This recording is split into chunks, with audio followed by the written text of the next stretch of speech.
If at over 50 years old you were left stranded on a deserted road, would you still believe that your life wasn't over?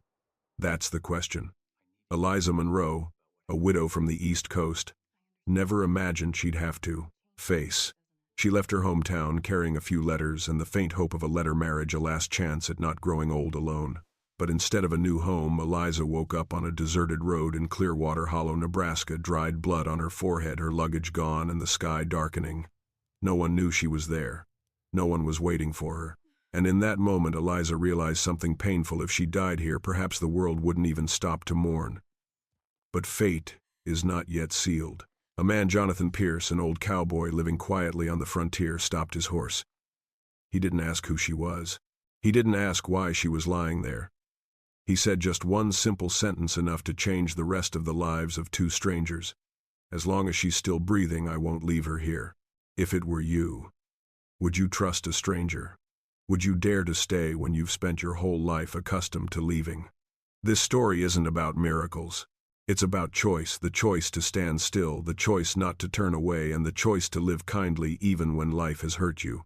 If you've ever felt like you're too late, if you've ever feared you're too old to start over, then this story is for you. Please like, share, and subscribe to our channel to join us on this touching journey where a quiet encounter changed two destinies forever. Martha Hale is 53 years old this year. That number didn't make her feel old, but it made the world around her look as if all doors had closed. For over 20 years, Martha lived in a coastal town in Connecticut where winters were long and people were quiet. She had been a wife, a homemaker in a small house, believing that if she lived a decent life, life wouldn't turn its back on her. But her husband died prematurely in a work accident, and after the funeral nothing came but days that repeated themselves so similarly that it was impossible to distinguish between Monday and Sunday. Martha didn't cry much. She was just silent, and that silence lasted for more than 10 years.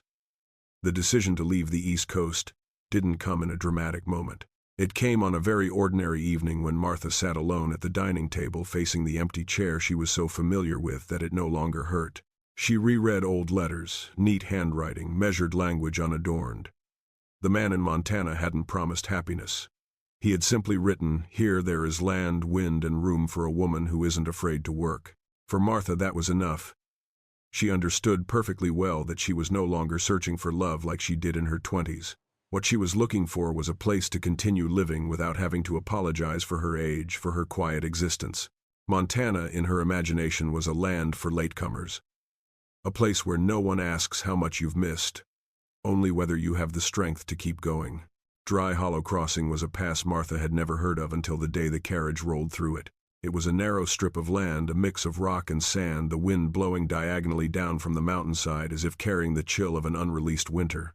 The sky began to gray as the carriages slowed. The coachman said little, only pulled up his collar. The ambush was quick, efficient, and required no explanation.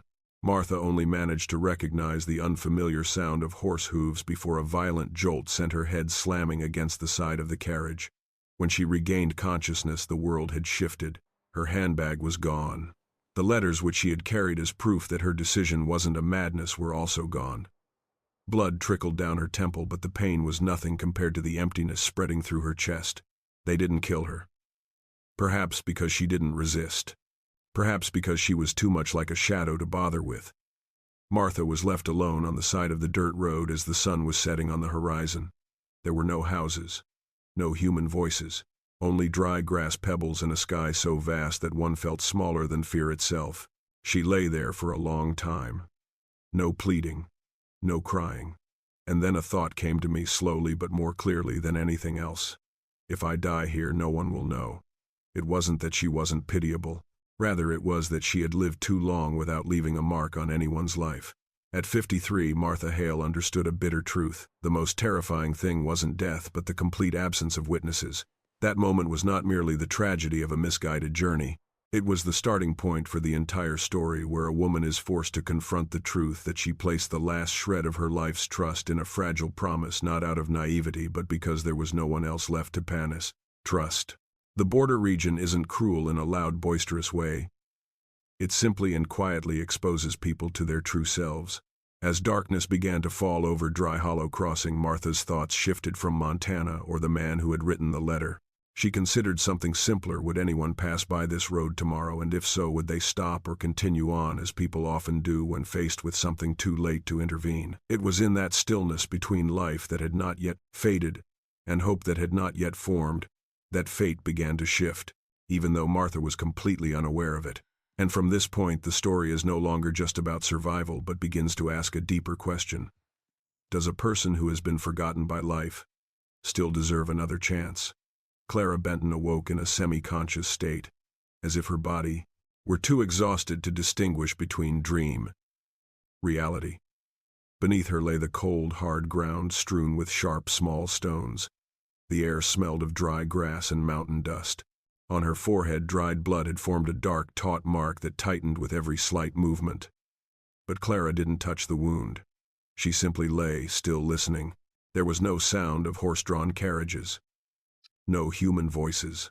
Only the wind blowing steadily across the rocky slopes of Willow Bend, carrying the empty sound of a land that held no promise for anyone.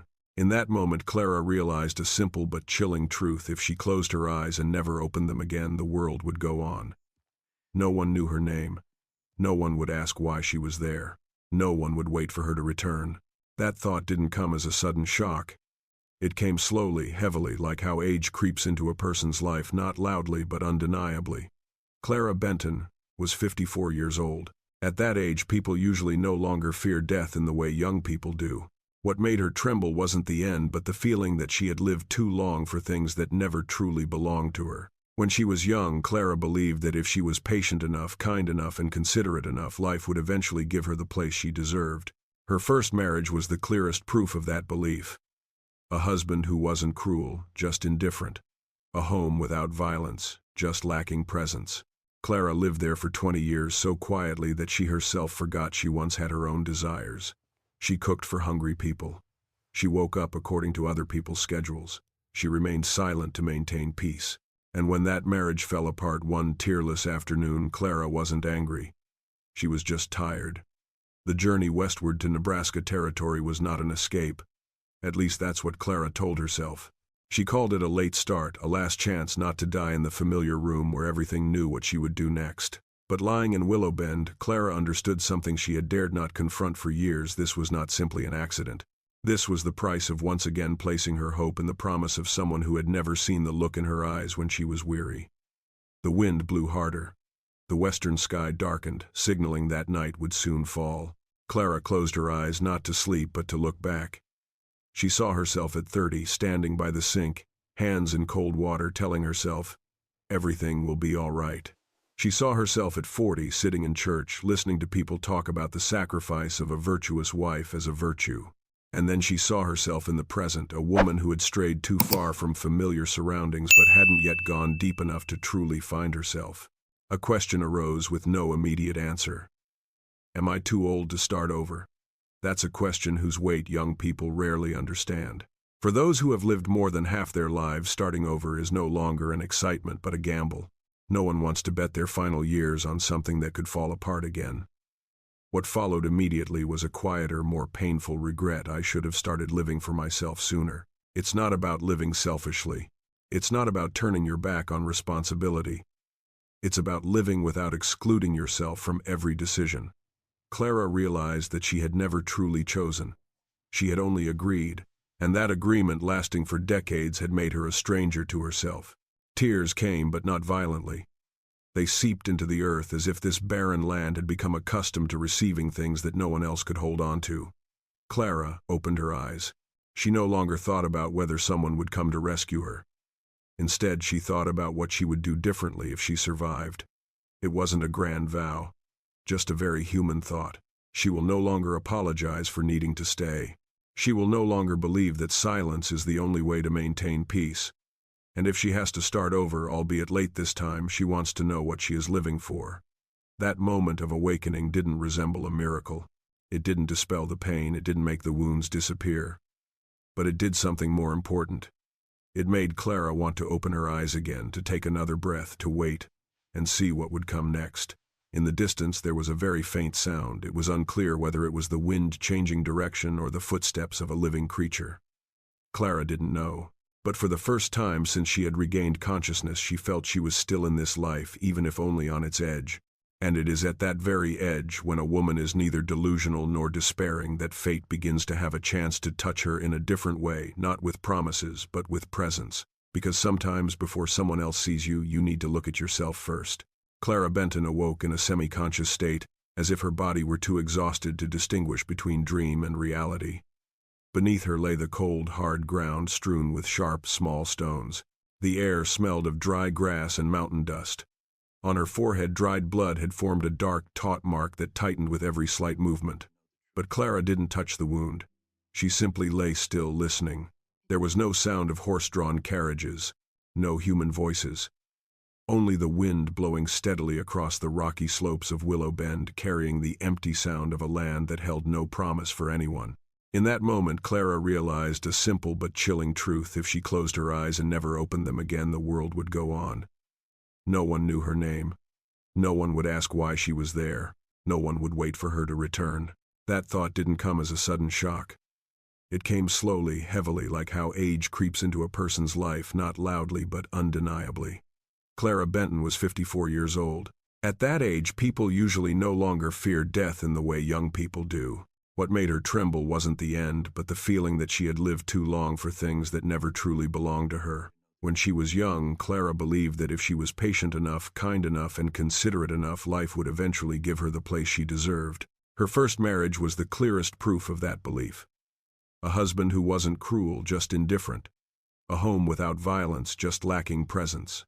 Clara lived there for 20 years, so quietly that she herself forgot she once had her own desires. She cooked for hungry people. She woke up according to other people's schedules. She remained silent to maintain peace. And when that marriage fell apart one tearless afternoon, Clara wasn't angry. She was just tired. The journey westward to Nebraska Territory was not an escape. At least that's what Clara told herself. She called it a late start, a last chance not to die in the familiar room where everything knew what she would do next.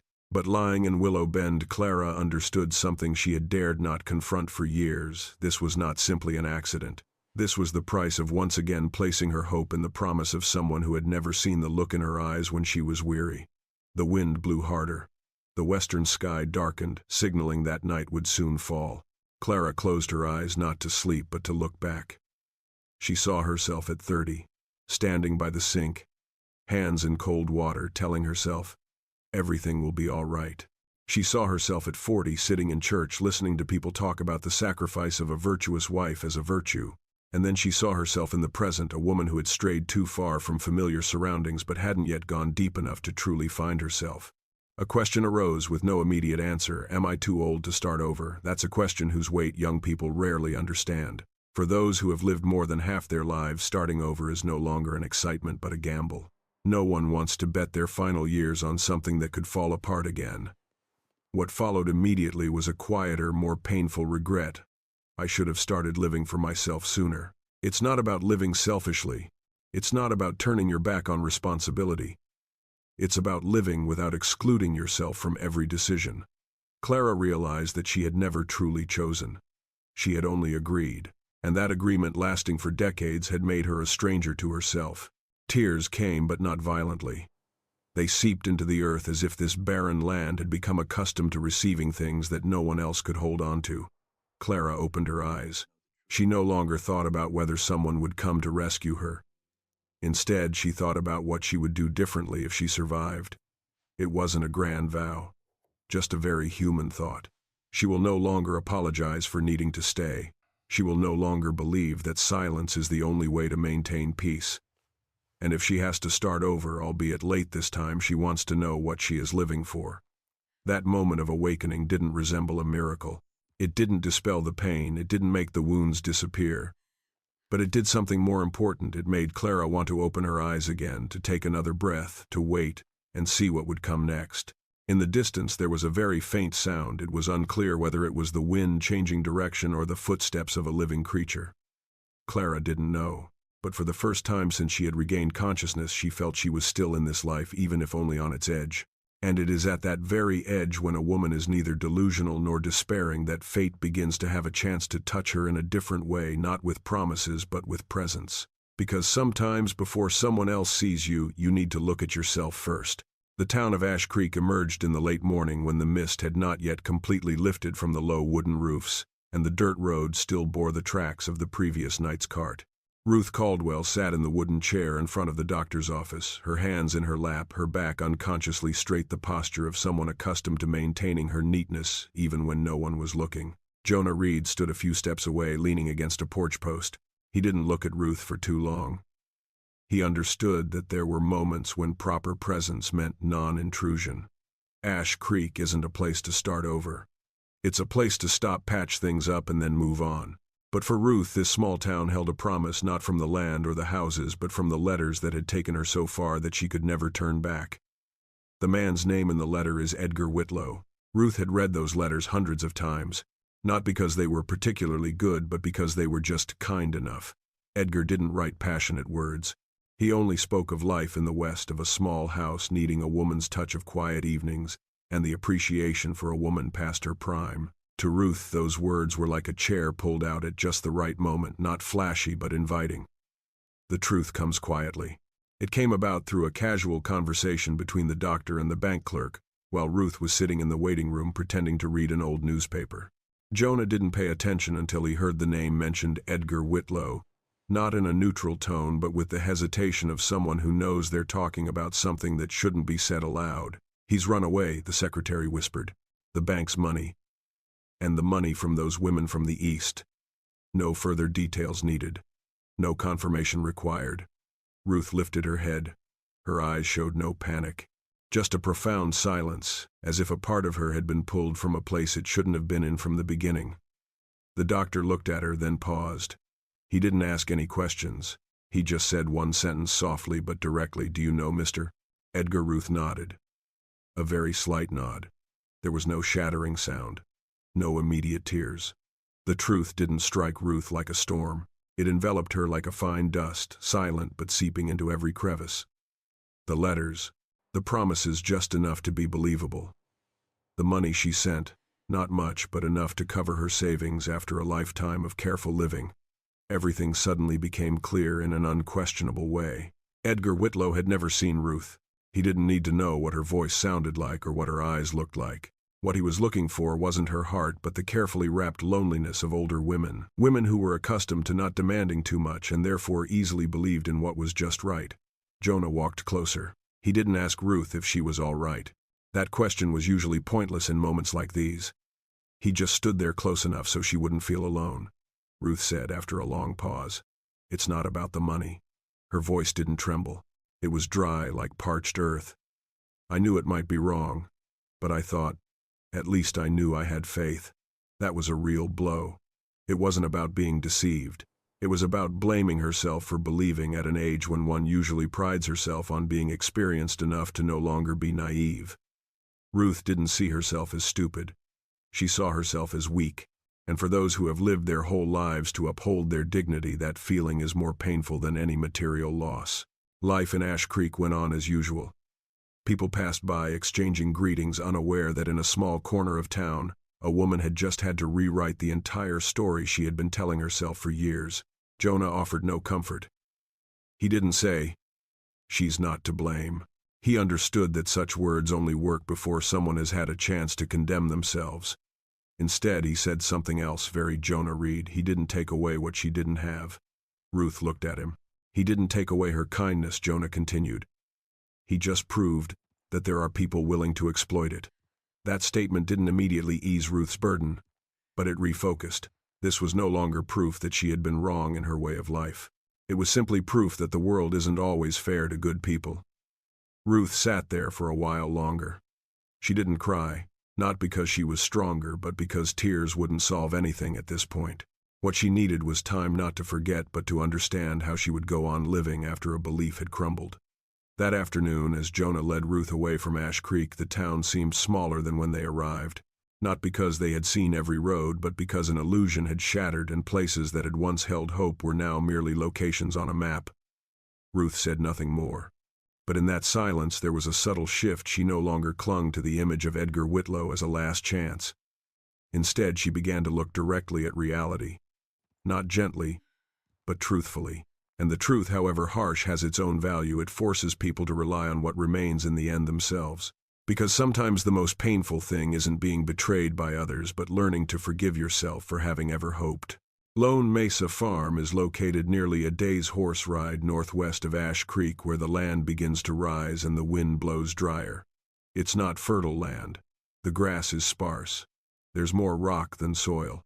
But for Caleb Turner, that's enough to live a quiet life without owing anything to anyone. Caleb is 62 years old. He didn't talk much about his past, but the locals knew he'd been a scout in the final years before the army withdrew from the border outposts. His wife died of pneumonia one early winter when the road to town was blocked by snow. Caleb never remarried. Not because he couldn't bear the loss, but because he wasn't used to finding something to fill the void. He was used to living with empty spaces. The woman who had accompanied him on the carriage that day, Helen Morris, sat silently, her hands resting on a thin blanket. She had received temporary bandaging at Ash Creek. Her wounds were no longer life-threatening, but her body was still weak, and her eyes held a weariness that could not be cured by medicine. Helen didn't ask where they were going. After what she had just learned, she no longer had the strength to ask any more questions. The answers she had once hoped for from life had vanished one by one. Now she was left with only the present moment and a taciturn man holding the reins in front of her.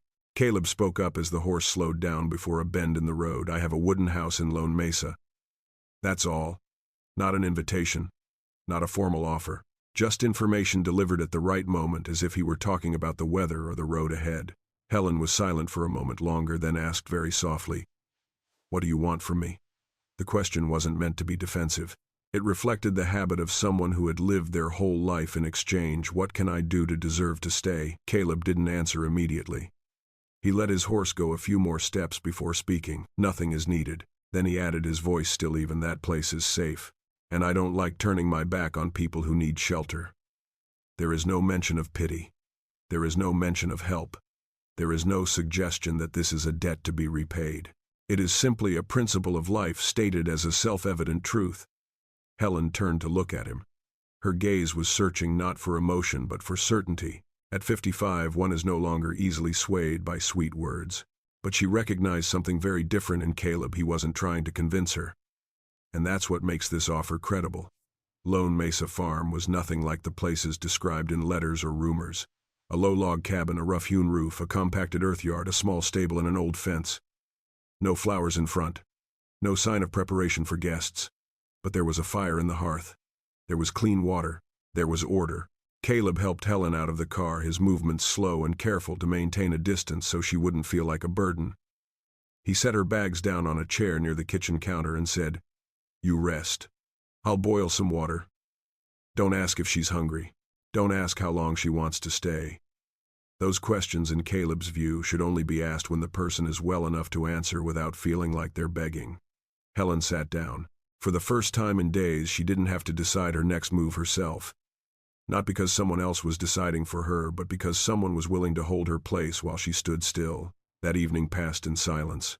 They ate a simple meal: dry bread, thin soup, and hot tea. No one told their life story. No one asked about the past. Caleb's kindness was not accompanied by curiosity, and that made Helen feel unjudged. As night fell, the wind blew stronger. Caleb pointed toward the small room at the back of the house. "She sleeps there. If you need anything, just knock on the door." Helen nodded. As she lay down on the simple bed, the smell of old wood and clean sheets made her unconsciously close her eyes longer than usual. Not because of comfort, but because of the feeling of being in a place where she didn't need to prove anything. In the darkness, Helen thought about the offer from that afternoon. It wasn't flowery. It wasn't emotional. But it carried the weight of a lifetime of being responsible for what she said. At her age, she understood that grand promises often don't last. But simple words, if spoken at the right time, can keep people standing through a long night. Caleb sat alone by the fire for a while longer. He didn't think he'd just done anything special. To him, if a person still had the strength to breathe, that was enough to deserve protection from the cold wind. It wasn't learned kindness. It was something that remained after one had lost enough to understand what truly mattered. Outside, Lone Mesa was shrouded in silence. No town lights, no human voices. But inside that old wooden house, two wounded souls coexisted, not bound together, not promised to be together simply because they hadn't turned their backs on each other. And sometimes, it is precisely that refusal to turn away that is the beginning of everything else. Because love, if it comes later, needs to be built on a foundation of security and respect, not on fleeting emotions. Lone Mesa Farm is located nearly a day's horse ride northwest of Ash Creek, where the land begins to rise and the wind blows drier. It's not fertile land. The grass is sparse. There's more rock than soil. But for Caleb Turner, that's enough to live a quiet life without owing anything to anyone. Caleb is 62 years old. He didn't talk much about his past, but the locals knew he'd been a scout in the final years before the Army withdrew from the border outposts. His wife died of pneumonia one early winter when the road to town was blocked by snow. Caleb never remarried. Not because he couldn't bear the loss, but because he wasn't used to finding something to fill the void. He was used to living with empty spaces. The woman who had accompanied him on the carriage that day, Helen Morris, sat silently, her hands resting on a thin blanket. She had received temporary bandaging at Ash Creek. Her wounds were no longer life-threatening, but her body was still weak, and her eyes held a weariness that could not be cured by medicine. Helen didn't ask where they were going. After what she had just learned, she no longer had the strength to ask any more questions. The answers she had once hoped for from life had vanished one by one. Now she was left with only the present moment and a taciturn man holding the reins in front of her. Caleb spoke up as the horse slowed down before a bend in the road. "I have a wooden house in Lone Mesa. That's all. Not an invitation. Not a formal offer. Just information delivered at the right moment, as if he were talking about the weather or the road ahead." Helen was silent for a moment, longer, then asked very softly, "What do you want from me?" The question wasn't meant to be defensive. It reflected the habit of someone who had lived their whole life in exchange. "What can I do to deserve to stay?" Caleb didn't answer immediately. He let his horse go a few more steps before speaking. "Nothing is needed." Then he added, his voice still even, "That place is safe, and I don't like turning my back on people who need shelter." There is no mention of pity. There is no mention of help. There is no suggestion that this is a debt to be repaid. It is simply a principle of life stated as a self-evident truth. Helen turned to look at him. Her gaze was searching not for emotion, but for certainty. At 55, one is no longer easily swayed by sweet words. But she recognized something very different in Caleb. He wasn't trying to convince her. And that's what makes this offer credible.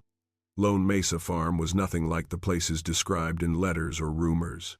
A low log cabin, a rough-hewn roof, a compacted earth yard, a small stable, and an old fence. No flowers in front. No sign of preparation for guests. But there was a fire in the hearth. There was clean water. There was order. Caleb helped Helen out of the car, his movements slow and careful to maintain a distance so she wouldn't feel like a burden. He set her bags down on a chair near the kitchen counter and said, "You rest. I'll boil some water. Don't ask if she's hungry. Don't ask how long she wants to stay." Those questions, in Caleb's view, should only be asked when the person is well enough to answer without feeling like they're begging. Helen sat down. For the first time in days, she didn't have to decide her next move herself. Not because someone else was deciding for her, but because someone was willing to hold her place while she stood still. That evening passed in silence. They ate a simple meal, dry bread, thin soup, and hot tea. No one told their life story. No one asked about the past. Caleb's kindness was not accompanied by curiosity, and that made Helen feel unjudged. As night fell, the wind blew stronger. Caleb pointed toward the small room at the back of the house. "She sleeps there. If you need anything, just knock on the door." Helen nodded. As she lay down on the simple bed, the smell of old wood and clean sheets made her unconsciously close her eyes longer than usual. Not because of comfort, but because of the feeling of being in a place where she didn't need to prove anything. In the darkness, Helen thought about the offer from that afternoon. It wasn't flowery. It wasn't emotional. But it carried the weight of a lifetime of being responsible for what she said. At her age, she understood that grand promises often don't last. But simple words, if spoken at the right time, can keep people standing through a long night. Caleb sat alone by the fire for a while longer. He didn't think he'd just done anything special. To him, if a person still had the strength to breathe, that was enough to deserve protection from the cold wind. It wasn't learned kindness. It was something that remained after one had lost enough to understand what truly mattered. Outside, Lone Mesa was shrouded in silence. No town lights, no human voices. But inside that old wooden house, two wounded souls coexisted, not bound together, not promised to be together simply because they hadn't turned their backs on each other. And sometimes it is precisely that refusal to turn away that is the beginning of everything else. Because love, if it comes later, needs to be built on a foundation of security and respect, not on fleeting emotions. The Red Willow farm nestled on a low hillside on the southern edge of Montana where the wind wasn't too strong but steady enough to keep the air constantly moving. Each morning sunlight filtered through the red willows in the yard, casting thin, thread-like streaks of light across the ground. Laura Bennett would often stand there for a few minutes before starting her day, not to admire the view but to remind herself that she was still living in a real world. Laura is 56 years old. Her body had largely recovered. The wounds no longer ached, only throbbing when the weather changed. But the most noticeable change wasn't in her physical appearance. It was in how she woke up each morning, no longer someone staying here, but a part of life here, however humble. The first day Laura offered her help, she spoke very softly, almost as if asking permission. "If you don't mind, I could mend those work shirts. The stitching is worn out." The farm owner, Thomas Hale, 63 years old, didn't answer immediately. He looked at the shirts hanging on the hooks, then nodded. "If you know how to do it, then go ahead and do it. No thank you.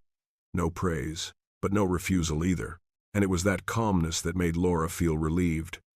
She sat by the window, needle and thread in hand, the light just enough to see each frayed edge. Familiar movements returned quickly, as if her body still remembered what she had done for many years. Each stitch was a small action, insignificant, but it created something tangible. The garment could be worn for another season. In the afternoons, Laura would keep records for Thomas. It wasn't complicated work, just listing expenses, marking grain sales dates, and calculating livestock feed. But Thomas didn't correct what she wrote. He would read, nod, and then put the notebook in his drawer as if it were a matter of course. No one mentioned that she had been cheated. No one brought up the past as a stain to be avoided. In Red Willow, Laura isn't a pitiable woman. She's just someone doing her job. In the evenings, Laura cooked. Simple meals, stew potatoes, dark bread. No fuss, no attempt to show off. But Thomas ate all of his portion and sometimes left the bowl spotless. A small gesture, but enough for Laura to understand that her efforts were meaningful. The most important thing is not what she does, but how she does it. No longer rushing for recognition. No longer timid for fear of causing trouble. She works with the rhythm of someone who has lived long enough to understand that value comes not from impressing but from perseverance. One afternoon, as Laura was hanging clothes out to dry in the yard, Thomas said, as if talking about the weather, "She keeps everything very tidy." Just one sentence. No unnecessary emotion. But Laura stood still for a long time after that. She realized it had been a long time since anyone had commented on how she existed rather than on what she lacked. No one said she was too old. No one mentioned that she was late.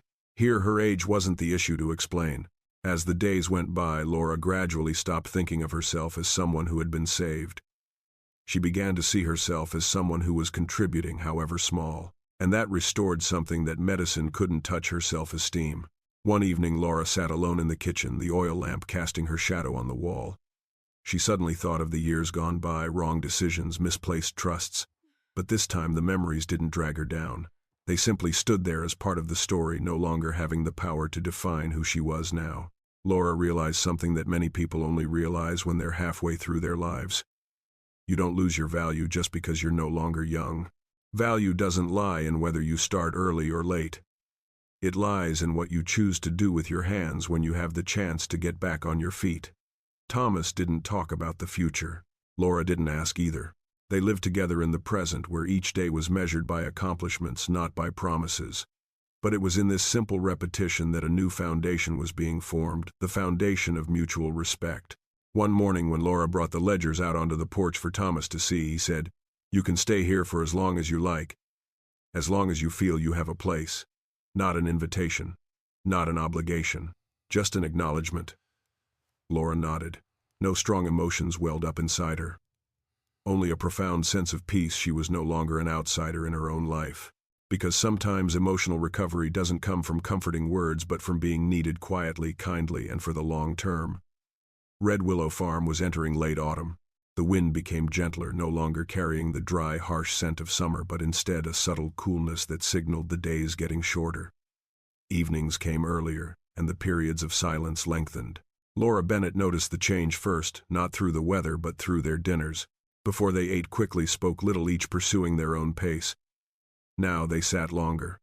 Not to fill the empty space with conversation, but because no one was in a hurry to get up. Thomas Hale wasn't one to dwell on the past. But there are memories that don't need to be named. They find their way back when a person is calm enough to listen. One evening, as the wind blew strongly outside and the fire in the hearth crackled, Laura added another log to the stove. The firelight illuminated Thomas's face, highlighting the deep wrinkles at the corners of his eyes, the marks of years of staring straight into the sun and wind, and perhaps of unspoken things. Thomas spoke first without looking at Laura. That winter came early. His voice was even devoid of any clear emotion, as if he were recounting a failed harvest. The road to town is blocked by snow. The horses can't go any further. Laura didn't ask any further questions. She simply sat quietly, her hands on the table, giving him enough time to decide whether or not to say anything more. She had a bad cough. Thomas continued. I thought it was just a cold. Everyone around here coughs during the winter. He stopped. The fire crackled. By the time I realized it, it was too late. There were no superfluous details, no direct self-reproach.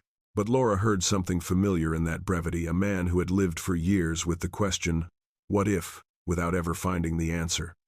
Laura offered no comfort. She didn't say it wasn't his fault. At his age, those words no longer carried the same weight. Instead, she spoke softly. He was there. Thomas turned to look at her. Not everyone stays when things get tough.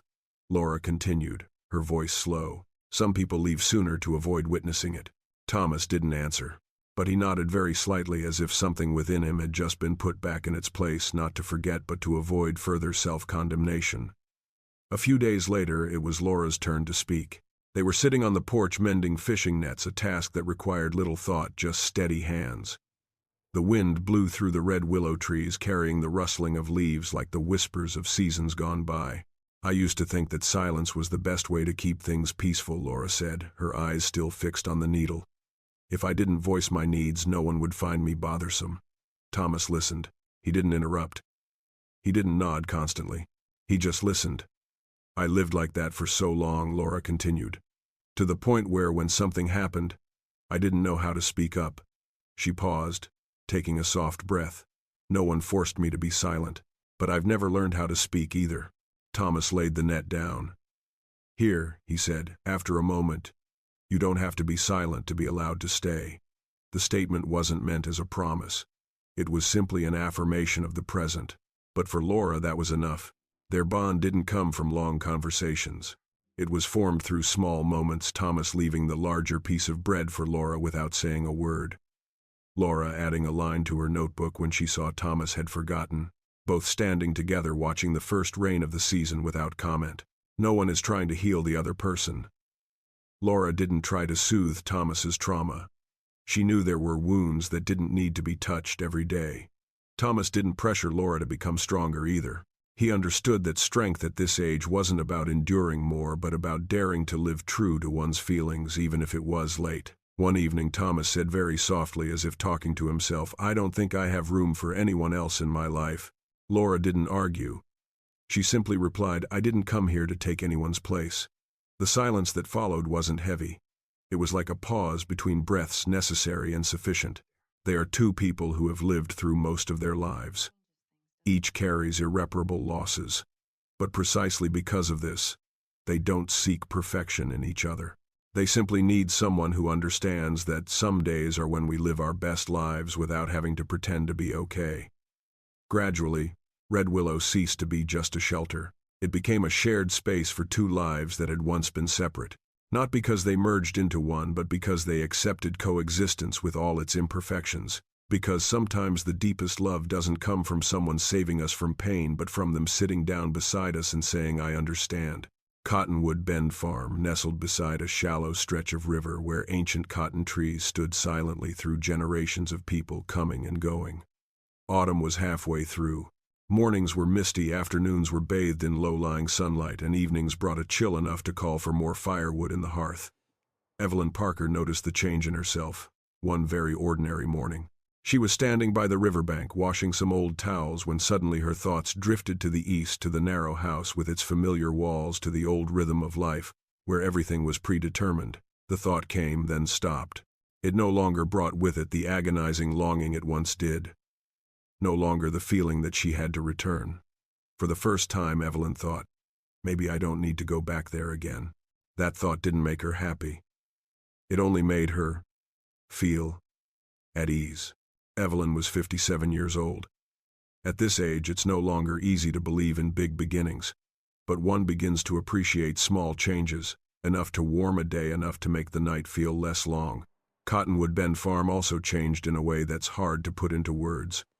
Henry Cole, the man who had lived there for over 20 years, began to laugh more. Not loud laughter, but the subtle twitching of his lips at a simple remark or when the old horse finally finished its share of grass. Henry didn't realize he had changed until a neighbor joked, "Cole, you look like winter isn't a problem anymore." Henry didn't answer. But that evening, sitting alone by the fireplace, he realized the house wasn't as cold as before.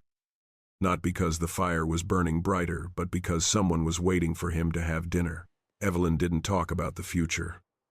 Neither did Henry. But between them, something very different had formed, the feeling that tomorrow was no longer something to be endured, but something to be embraced. They began planning the little things, repairing the north fence before the snow came, planting some more winter vegetables. Evelyn suggested tidying up the empty east room, not to welcome guests, but to let in more morning light. Henry listened, then nodded. "It can be done," he said. Just 2 words. But those 2 words carried a meaning that Evelyn understood very well. He was thinking about the days to come.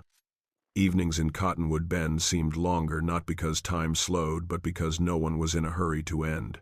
They sat at the table, drinking weak tea sometimes, just talking a few words about the weather, about the livestock. But the silence between them was no longer an empty space. It was like a blanket pulled up just enough, shielding them from the cold without making them feel suffocated. One evening, Evelyn looked at Henry for a long time before saying, "If I stay, would you mind?" The question was asked gently, without coercion. Evelyn didn't need a promise. She just needed to know she wasn't invading a space that wasn't meant for her. Henry set the cup down, thought for a moment, then said, "I'm used to being alone. But I'm not used to kicking anyone out. Not an invitation. Not a marriage proposal." But for Evelyn, it was the most complete acceptance. The following days passed in a fragile sense of peace, a peace whose value is well understood by those who have experienced loss. Evelyn began to rearrange her belongings, no longer maintaining her ready-to-leave posture. Henry began to talk about the coming winter, about perhaps needing an extra pair of hands when the snow came thick. The ranch is no longer cold. Not just because there's one more person, but because life there now has a reason to continue. But even in those most peaceful moments, something else began to emerge, very faint, very distant, like a small cloud on the horizon. Evelyn realized that this tranquility might not last forever. Not because she was pessimistic, but because she understood that this frontier had never promised lasting security. Henry sensed it too. He began reviewing the land deeds, mentioning the rumors about the new railway line. His words were spoken gently, but they were enough for both of them to understand that life never stands still just because people wish it to. Yet no one disrupted the present moment. They chose to live each morning, each meal, each brief conversation to the fullest. Evelyn understood that no matter what the future held, these days were real, and no one could take away her feeling that she had once been in the right place. Because hope in old age is not about dreaming of another life, but about daring to believe that this life, whether short or long, is still worth living to the fullest. News arrived at Cottonwood Bend Farm, not with gunfire or shouting. It came in a thick, stiff envelope with fresh red ink. One quiet morning, while dew still clung to the grass and Henry Cole was inspecting the eastern fence, a boy on horseback rode up from town, handed over the letter, and then turned and rode away immediately, as if unwilling to stay and witness what would happen next. Henry held the envelope for a long time without opening it. At 64, he had learned that carefully written things often carried with them long prepared trouble. He brought the letter into the house, placed it on the table, poured the tea, and then sat down. Evelyn Parker watched him without asking. She sensed something was deviating from the familiar, peaceful course of the past few days. Henry opened the letter. The text is brief. The language is standard and emotionless. Western Continental Rail announced that the Cottonwood Bend land is being requisitioned for a new railroad line connecting towns in northern Wyoming.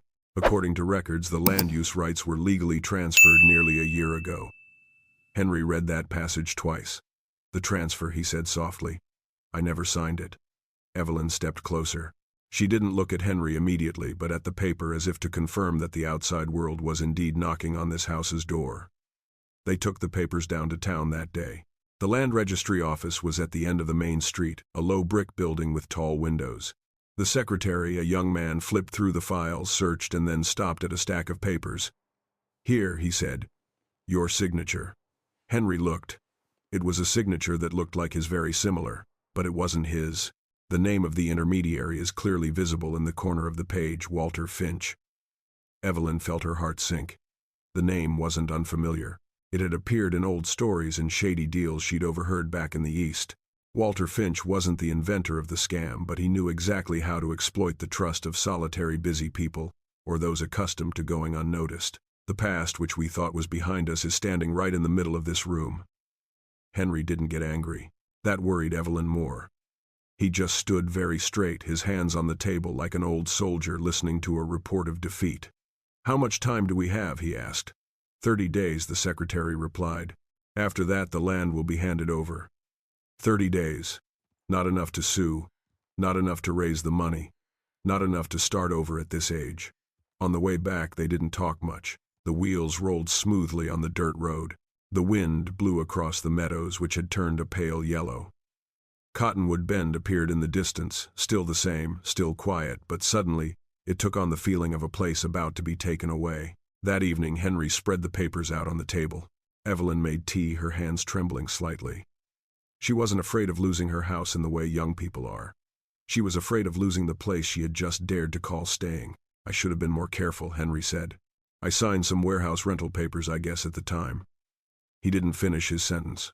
But Evelyn understood if he had been careless, this consequence was inevitable. "It's not his fault," she said. Henry shook his head. "It's not my fault," he replied, "but it is my responsibility." That statement carries the spirit of an older generation, a generation that doesn't seek to escape its burdens by assigning blame. And that's what makes this crisis even more serious.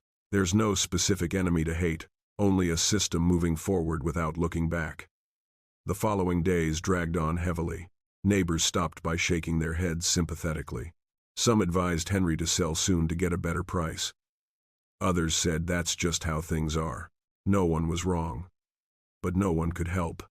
Evelyn began to see clearly a truth she had previously only vaguely sensed. This frontier was no longer a place for latecomers. It was being reshaped for trains, for speed, for profit. And in that wave, people like Henry and his wife were just obstacles that needed to be removed. One evening, Henry sat on the porch for a long time.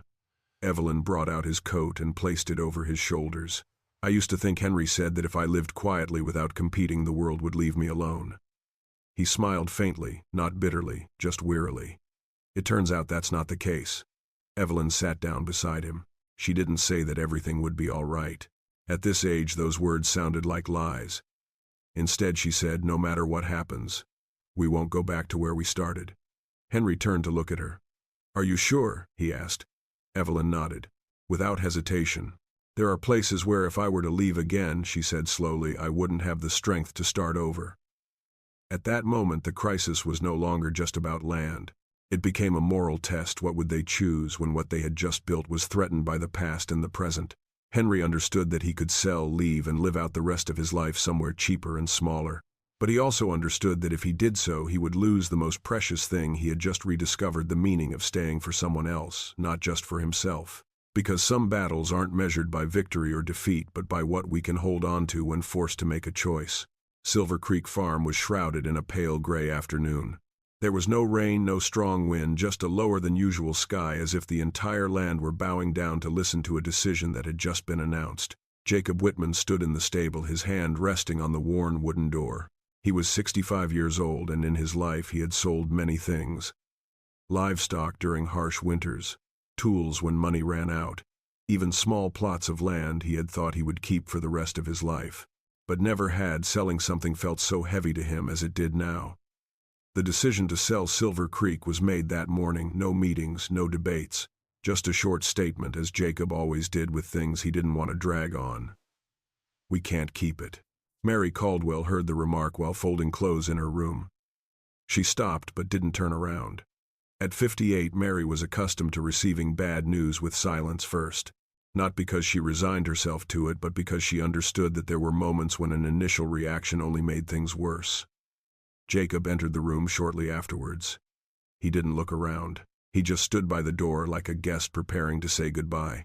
"You should leave," he said. His voice wasn't cold but dry. "I have nothing left to keep you here." It wasn't because he didn't want to. It was because he believed he had no right to. Mary turned around. Her eyes were not stunned. They were still like the surface of water before it freezes. "Do you think I'm here for the land?" she asked. Jacob didn't answer immediately. He looked down at the wooden floor where a small crack ran along it, a crack that had been there before Mary arrived. "I can't give her a stable place to live," he said in the end, "and I'm too old to make promises I can't keep." That was the most painful honesty of a man with old morals. It was better to push away the person he cared about than to let them suffer another loss because of him. Mary sat down on the edge of the bed.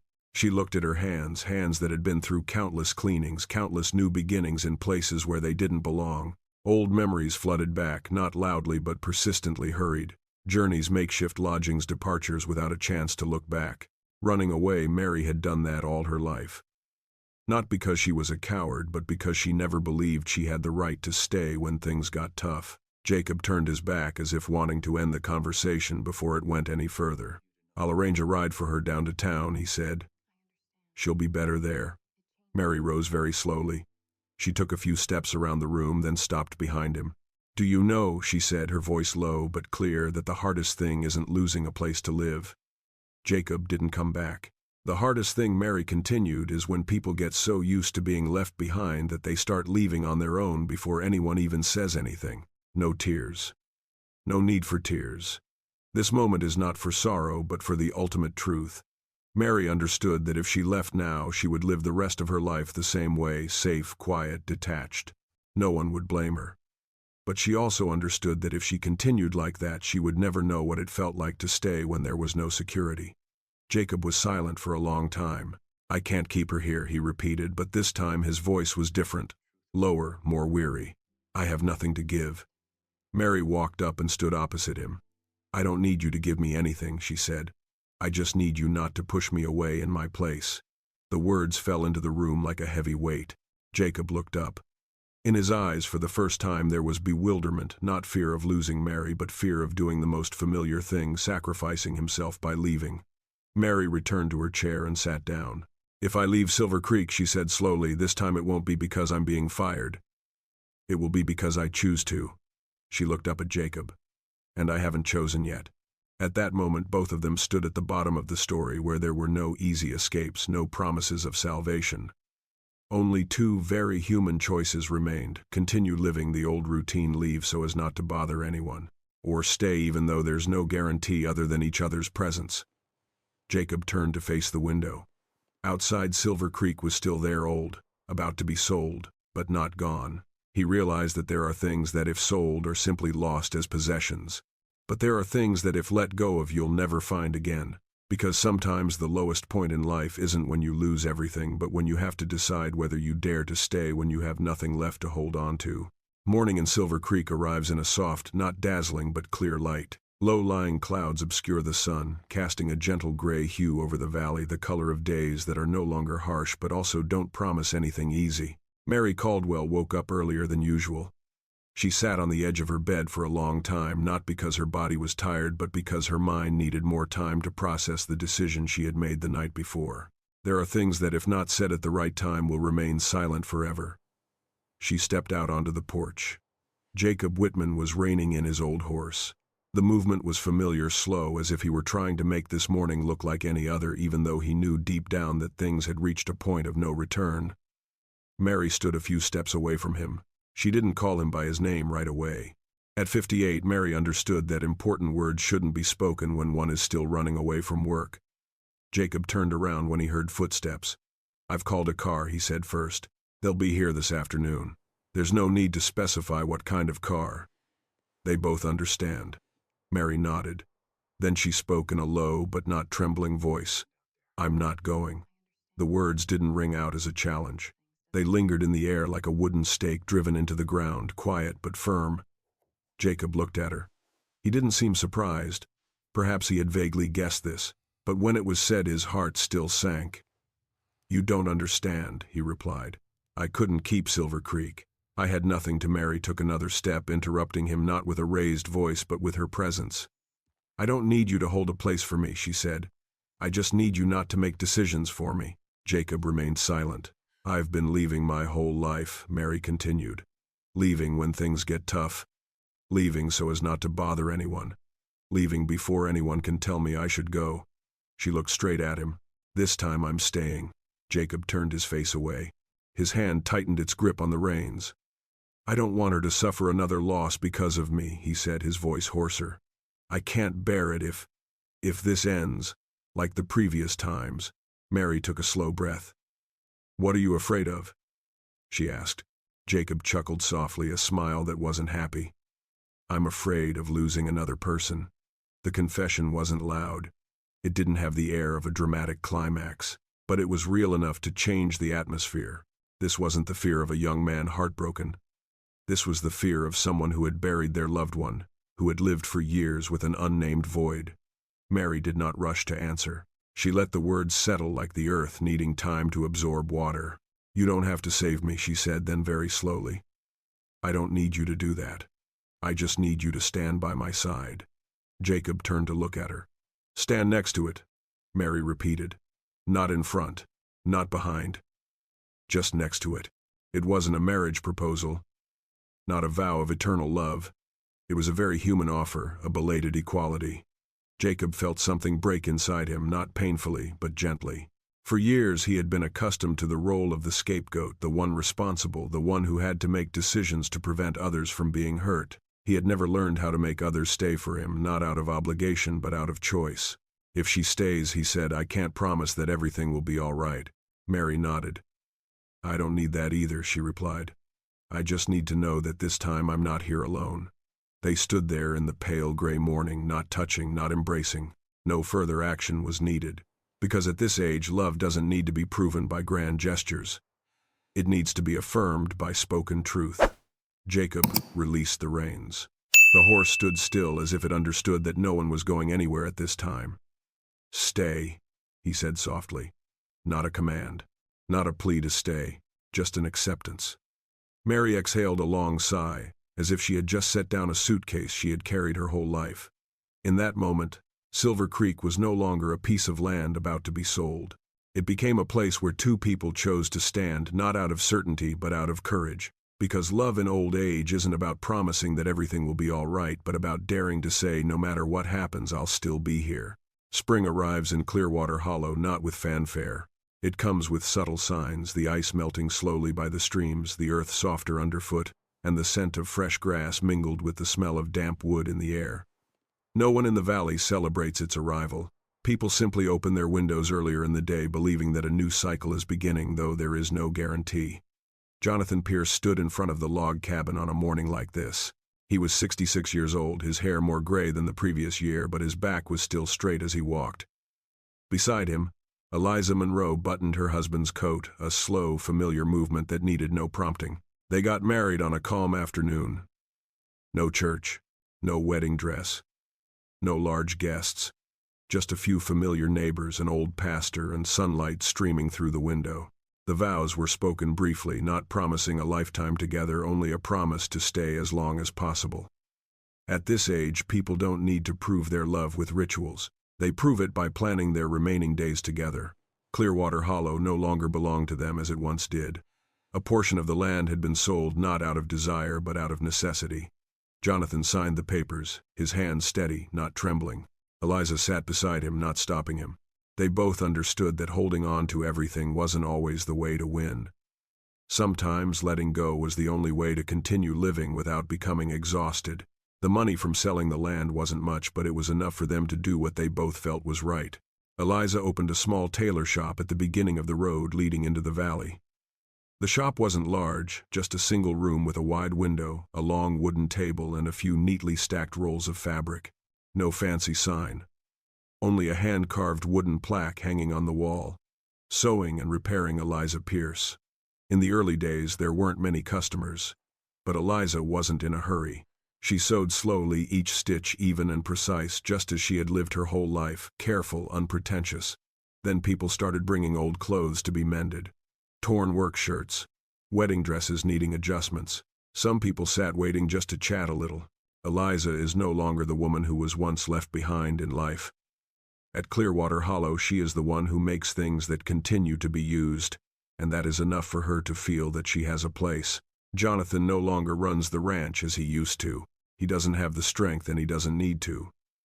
Instead, he trains horses for neighboring farms.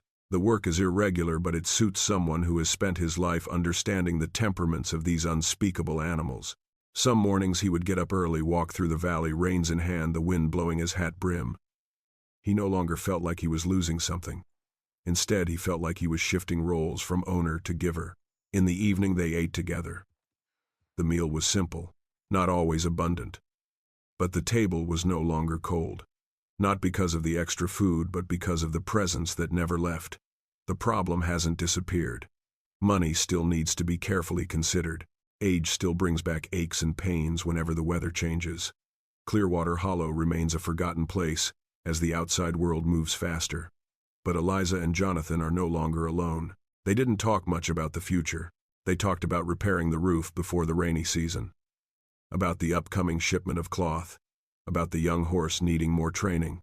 Small conversations, but deeply rooted in real life. One afternoon, Eliza sat in front of the shop, needle and thread in hand, watching Jonathan lead his horse past. He turned and nodded at her, a familiar gesture, not romantic but certain. Eliza thought about the path that had led her here. Not a straight path, not a glorious one. But it was a path with no escape. Jonathan thought the same way in his own way. He understood that not every loss can be compensated for, but there are voids that when shared will no longer feel cold. Clearwater Hollow enters summer with golden sunshine and gentle breezes. Nothing in the scenery suggests it's a perfect ending. But one thing is clear, it's a meaningful stop, because reincarnation isn't about becoming someone else, but about continuing to live as yourself, the same person who chose to stay. Summer in Clearwater Hollow arrives slowly and lingers longer than one might expect. The sun isn't harsh, just warm enough to dry the fabrics hanging in front of Eliza Pierce tailor shop and to soften the dirt path in front of the house each afternoon. Eliza and Jonathan Pierce married life was nothing special, nothing that would make outsiders stop and admire them. No parties, no road trips, not a single fairy tale ending. But precisely because of that, it took on a rarer quality, authenticity. Jonathan woke up first in the morning. His habits from years of living alone hadn't disappeared just because he had a wife. He lit the fire, brewed weak coffee, and checked his boots before heading to the stables. Eliza usually woke up later, standing by the window, watching her husband's figure move slowly across the yard, her heart at peace in a way that needed no name. They didn't say good morning every day, but Jonathan always placed Eliza's cup in the same spot, and Eliza always folded his work shirt in the same crease. These little things gradually became a shared language, replacing any previously spoken vows. Eliza's tailor shop began to have a steady stream of customers, not because she was good at advertising, but because she worked carefully and didn't look down on old clothes. People brought in worn garments not to have them refurbished, but to extend their lifespan. Eliza understood that better than anyone. She didn't sew quickly. She sewed as if each stitch was a statement, still usable, still valuable. Some afternoons, Jonathan would lead his horse past the shop. He wouldn't go inside. He would just nod through the doorway. Eliza would see, responding with a very slight smile. Neither of them felt the need to prove anything. They had moved past that stage. But life continues to present challenges, even when people have chosen to stay. One day, Jonathan came home later than usual. The wind was blowing strongly. His coat was covered in dust. Eliza noticed it the moment he entered the house. "The Turner's horse," he said. "It's injured. I have to stay longer." Eliza nodded and placed another bowl on the table. She didn't ask why. She didn't blame for being late. She understood that at this age, complaining wouldn't keep anyone around, it would only make them more tired. Jonathan ate in silence. Then he spoke as if he had just thought of it. "I'm not as fast as I used to be." Eliza looked at him. That wasn't a lament, it was an acknowledged truth. "Nobody needs you to rush," she replied. "Just be careful." Jonathan smiled. A small smile enough for Eliza to understand that he had heard. Age began to show itself more clearly in the following months. Jonathan's back ached when the wind changed. Eliza's hands trembled slightly at night. No one spoke of it as a tragedy. They simply adjusted their lives, walking slower, resting more, and not trying to act the same as before. One evening, while Eliza was mending clothes by the stove, Jonathan said, "What if one day I can no longer do this?" He didn't finish the sentence. Eliza put the needle down. "Then he'll sit," she said, "and I'll sew more slowly." There was no fear in her voice, only acceptance. They understand that reincarnation is not about returning to youth. It is about learning to live virtuously in a changing body, and not viewing that as a failure. Clearwater Hollow gradually became accustomed to their presence as an old couple. People didn't call them newlyweds. They called them the Pierces, a communal, unromantic but enduring name. Someone asked Eliza, "Do you regret not returning to the East?" Eliza thought for a moment, then replied, "I've come far enough." That answer contained no bitterness. It simply reflected a truth: not every life needs to return to the beginning. Jonathan was asked similar questions. He simply said, "I don't need more than this." And he was telling the truth. One late summer afternoon, Eliza sat in front of her shop, needle and thread in hand, watching the children run past in the valley. She suddenly thought of the road of yesteryear, the road where she had once lay, believing her life had ended. She didn't shudder. She felt no pain. She simply let out a long sigh. If that day hadn't happened, if a man hadn't stopped his horse, Eliza understood that she didn't need to continue thinking that way. Life isn't measured by assumptions, but by the days we're living. Jonathan walked over and offered her a cup of tea. "The wind has changed direction," he said. Eliza nodded. "Yes," she replied. "Autumn is coming soon." No one said anything more, but they both understood that they had come far enough together to have nothing to fear about the next season. Because after all, rebirth isn't a single glorious moment, it's the ability to wake up each day and know that you're no longer alone. Autumn arrives in Clearwater Hollow, earlier than usual. Cold winds sweep down the valley on early mornings, carrying the scent of dry leaves and damp earth. The birch trees begin to shed their leaves silently, without hesitation, as if they are accustomed to letting go at the right time. Jonathan Pierce realized that the seasons were changing, not through the scenery but through his own body. That morning, as he bent down to tie his shoelaces, a pain in his back made him stop. It wasn't excruciating pain, just a clear reminder that some movements he used to do now required more time. He slowly straightened up, placing his hands on the table to regain his balance. In that moment, a very old thought returned, a thought he had left behind since Eliza entered his life. "There will come a time when I can no longer do it." Jonathan didn't say it out loud. He was never one to talk much about his body. For him, pain was something to endure, not something to talk about. But Eliza realized it immediately. She watched him walk more slowly as he left the house.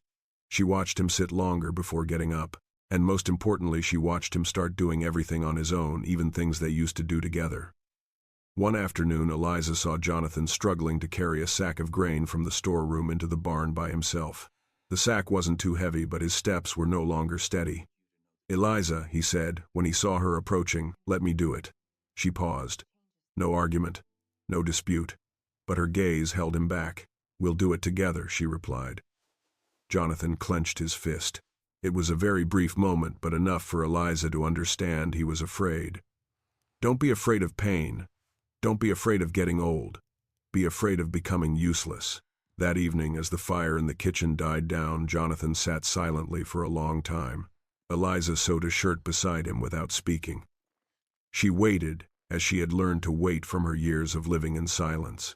"There are days," Jonathan said finally, his voice low, "when I feel like I'm slowing down in a way that's irreversible."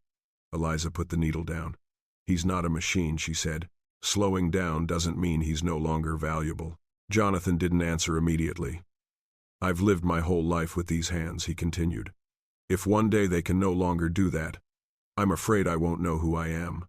Eliza looked at him. In that moment she saw one thing clearly: men and women don't fear aging in the same way. Men fear becoming useless. Women fear becoming superfluous. And both fear burdening those left behind. Eliza, Jonathan whispered, "If one day I become a burden," she interrupted him very softly. "He's not a burden. He's the person I chose to live with." Jonathan bowed his head. He didn't argue, but the fear didn't disappear just because he was comforted. In the days that followed, Jonathan began refusing some horse training jobs. He gave no reason. He simply said, "It's not convenient." Eliza realized he was narrowing his world little by little, a practice many old people have to avoid confronting his true limitations. One morning Eliza found Jonathan sitting alone on the porch looking out at the valley. "I used to think," he said as she sat down beside him, "that getting old was just a physical thing. Turns out, it's a matter of self-esteem." Eliza nodded. She understood. She had lived her whole life trying not to be a burden to anyone, to the point of forgetting that being needed was also a right. "Do you remember," she said, "the day I opened my tailor shop?" Jonathan nodded. "That day I wasn't sure I could still do anything useful," Eliza continued. "But then I realized, value doesn't lie in strength. It lies in being willing to be present." She turned to him. "He's still present. And that's not insignificant."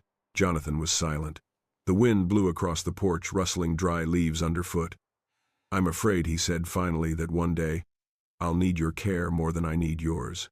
Eliza smiled very slightly. "Then it's my turn," she said, "not out of obligation, but because that's the path we've chosen." In that moment Jonathan didn't feel complete relief, but he felt allowed to be weak, something he had never allowed himself in his life. Old age doesn't knock with noise. It knocks with subtle changes, a pain that won't go away, a mourning that needs more time, a fear without a name. But at Clearwater Hollow, Jonathan and Eliza learned something new. Growing old is not a failure if we don't grow old alone. In the evening they ate more slowly. They spoke less. But the distance between them didn't widen. It deepened like the roots of an old tree, clinging tighter in a strong wind. Jonathan placed his hand on the table. Eliza placed her hand on his. No words were needed. Because when old age comes knocking, the most important thing isn't to stay strong, but to allow others to stay, even when you're no longer the same as before. Winter arrives in Clearwater Hollow, slowly, almost politely. The snow falls lightly, just enough to cover the wooden roofs and dirt roads, with a thin layer of white like a tablecloth for a simple meal. The valley becomes quieter. Sounds are sparse. People speak less, not because they have nothing left to say, but because they have become accustomed to listening. Jonathan Pierce began thinking about death, one very ordinary morning. It wasn't because he felt he was about to leave, nor was it because of illness or a terrible pain. It was simply that as he stood on the porch looking at his footprints in the snow, slow, less deep than before, he suddenly realized one day these footprints would no longer be there. That thought didn't scare him. It only made him quieter. Eliza was in the sewing shop, the window slightly ajar. Jonathan peered through the frosted glass, seeing her silhouette bent over the table, her hands still patiently working with needle and thread as always. He suddenly understood that if one day he were no longer there, that image, Eliza working in silence, would continue. Not because of him, because that was who she was. That evening, Jonathan took out an old wooden box from under the bed. Eliza saw it but didn't ask. She understood that there were things men needed to do alone before they were ready to talk about them. Inside the box were some old papers, a broken pocket watch, and a thin notebook. Jonathan opened the notebook, flipped through a few blank pages, and then put it back. "Eliza," he said, his voice low, "if one day I go first." Eliza looked up, not surprised. At this age, such remarks were no longer ominous. They were good preparation. "I didn't leave much," Jonathan continued. "I sold off some of the land. I didn't have much money either." Eliza nodded. "But I think," he continued, "perhaps what's worth leaving behind isn't in this box." Eliza put the needle down. "What are you thinking about?" she asked. Jonathan thought for a long time. "I'm thinking of the Turner boy," he said. "He's not bad at taking care of horses, but he's impatient. If someone taught him how to be patient, he'd be able to." Eliza smiled. She understood. The legacy Jonathan envisioned wasn't something to be given away after death, but something to be passed on during one's lifetime. From that winter on, Jonathan began dedicating his time to the young people in the valley. Informally. without accepting money. He simply stood beside them, pointing out small things: how to read a horse's gait, how to listen to the breath of the earth, how to stop at the right moment. He didn't teach much with words. He taught with his presence. Someone asked, "Why don't you rest?" Jonathan replied, "I'm taking a break my own way." Eliza also began to think about what she would leave behind. Not the tailor shop, it could close at any moment. Not the furniture. She thought of the women in the valley who were accustomed to sewing in silence, accustomed to standing in the background. She began teaching them what she knew, not to make them skilled craftsmen, but to make them believe that their hands still had value, even as age took its toll on their knuckles. On some afternoons, the tailor shop was busier than usual. Not noisy. Just many people sitting around, mending clothes and chatting quietly. Eliza watched this scene and understood this is what she was leaving behind. Jonathan and Eliza don't call these things legacy. They don't think they're doing anything big.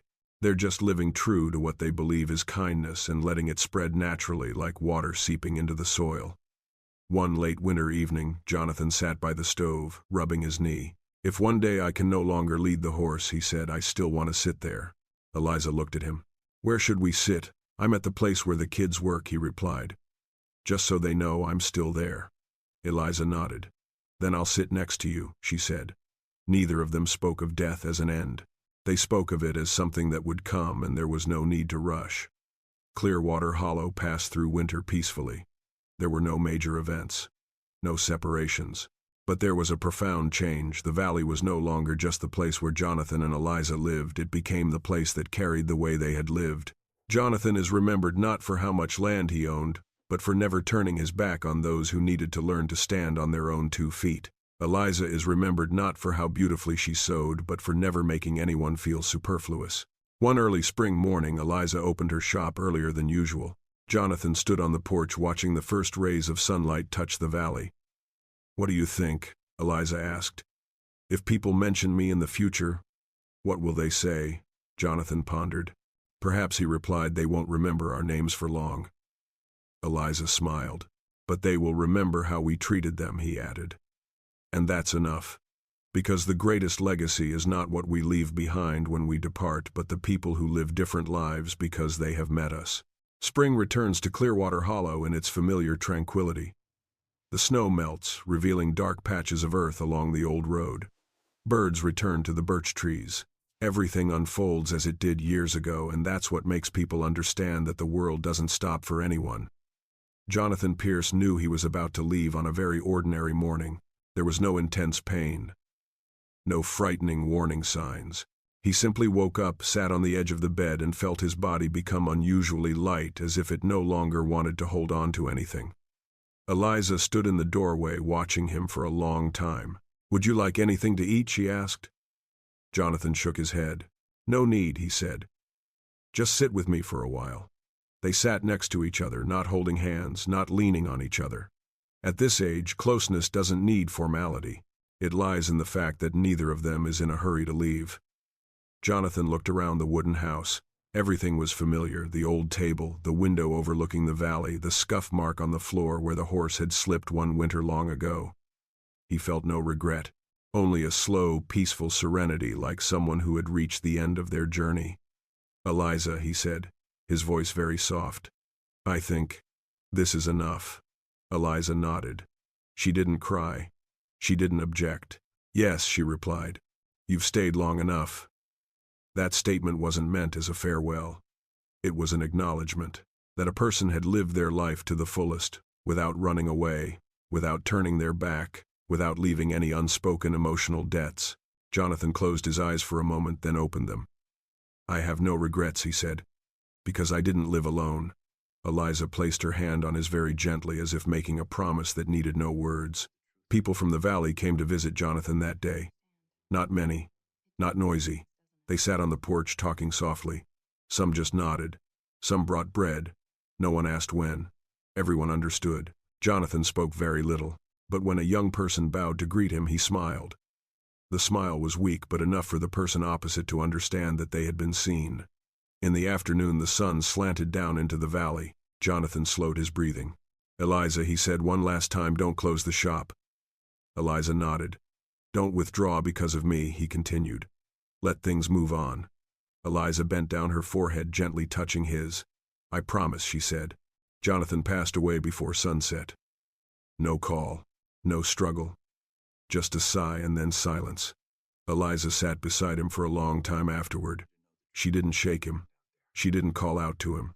She just stayed there as she had been all these years. When she rose, it was already dusk. She opened the window, letting the valley breeze in, not to chase away the sadness, but to let life continue to flow through the room. Jonathan's funeral took place a few days later. There was no elaborate ceremony. People stood in small circles. Eliza wore a dark dress which she had sewn herself. She didn't need anyone to help her. She stood upright. When everyone left, Clearwater Hollow returned to its usual rhythm. No one offered too many condolences. They knew Eliza didn't need comforting words. She needed space to continue living the way they had chosen. Eliza reopened her sewing shop a week later. The sewing machine was still there. The needle and thread were still in their proper place. Someone hesitantly asked, "Are you sure you want to reopen?" Eliza smiled. "I promised," she replied. She sewed more slowly than before. She took more breaks. But the shop wasn't cold. Jonathan was no longer there in physical form, but he was present in the way Eliza never turned anyone down, in the way she offered chairs to those who needed them, in the way she didn't rush to end other people's stories.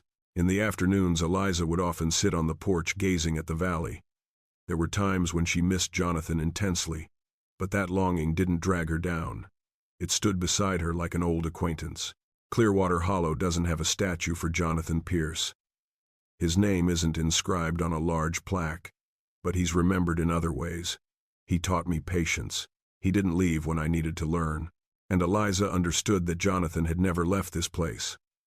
One early summer evening, Eliza lit the shop later than usual. She looked around, then spoke softly, not to call anyone but to confirm something to herself. "I'm still here, and that's enough. Because there are goodbyes that don't need tears, because love has had time to live fully, and those left behind are strong enough to move on." The story of mail-order bride left bleeding on the road, the cowboy lifted her up and never let go, is more than just a Wild West love song. It's a gentle reminder for all of us, especially those who have lived more than half their lives. The greatest lesson here isn't about love coming late, but about the value of presence. Jonathan Pierce didn't save Eliza Monroe with promises or miracles. He simply did something very human. He didn't turn his back. And sometimes that's enough for someone at the depths of despair to find a reason to keep living. The story also tells us that you don't lose your value just because you're no longer young.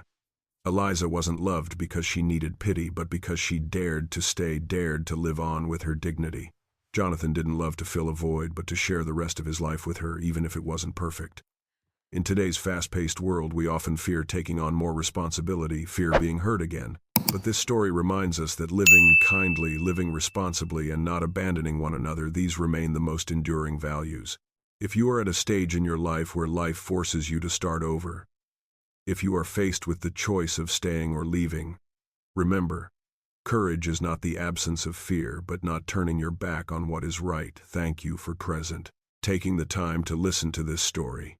If you see yourself in it, please like, share, and subscribe to the channel to continue accompanying us, where quiet but true stories are still told for hearts that have been hurt, but never given up hope.